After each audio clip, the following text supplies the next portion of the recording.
read the novel The Carnival at Bray by Jessie Ann Foley, and it is a story that's set in 1993 when it follows a 16-year-old girl named Maggie Lynch. Maggie lives in Chicago with her mom and her sister Ronnie, and her mother has recently fallen in love with an Irishman, and they have a quick courtship, and then they get married, and the family decides to move to Ireland, which uproots Maggie and puts her in a place where she is completely uncomfortable and unable to relate to the world around her. Maggie was extremely close to her Uncle Kevin, who was about 10 years older than her, and he had a serious drug addiction and a band. Now, he took her one night when he was watching her to a Nirvana concert, which greatly upset her family, and by doing this, they decided that he was unfit to be around her, which set him into a tailspin, and he was already battling with drug abuse and addictions, and he was depressed as well, so that didn't work out well for him. When Maggie moved to Ireland, she befriended a 99-year-old man named Dan Sean.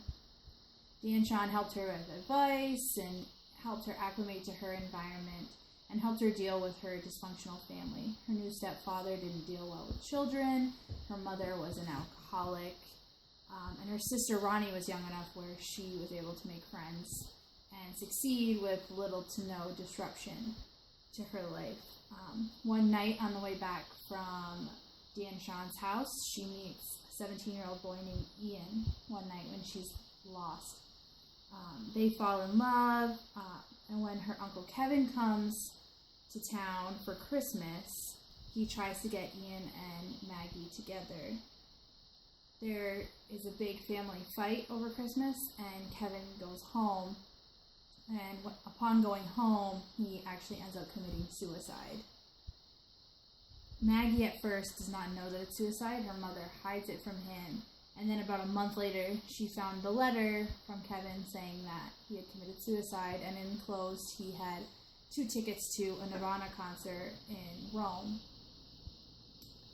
Her mother and everyone does not want her to go, and she and Ian actually just take off and go to Rome to go see this concert, which was great for them. They fall in love, they end up having sex for the first time, and then the police come and pick them both up and bring them home, and the parents try to keep the 2 of them apart, which doesn't work.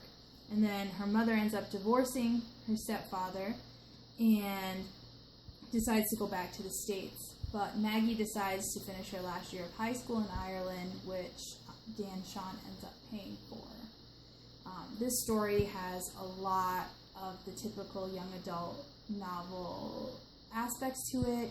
It's a story of finding identity, there's drugs and sex and rock and roll, and all of the things that probably would appeal to students if they were to choose this novel. I don't know how well they would relate to it, just because how many children can relate to being picked up and sent to Ireland. And also the time period, 1993, the children might not be as familiar with the grunge movement. So I don't know if this novel would be as impactful for students as some of the other novels that we've read throughout the semester, such as The Fault in Our Stars and Watching the Perks of a Wallflower. But nevertheless, I do think that there's a great message here when it comes to drug abuse. I think that the author goes very well into detail about the pitfalls of drugs and how it can ruin your life and how it took everything away from Maggie's Uncle Kevin. He had a prosperous band, he was on the radio, and he lost everything and then ended up committing suicide. So I think, and Maggie herself is very well aware.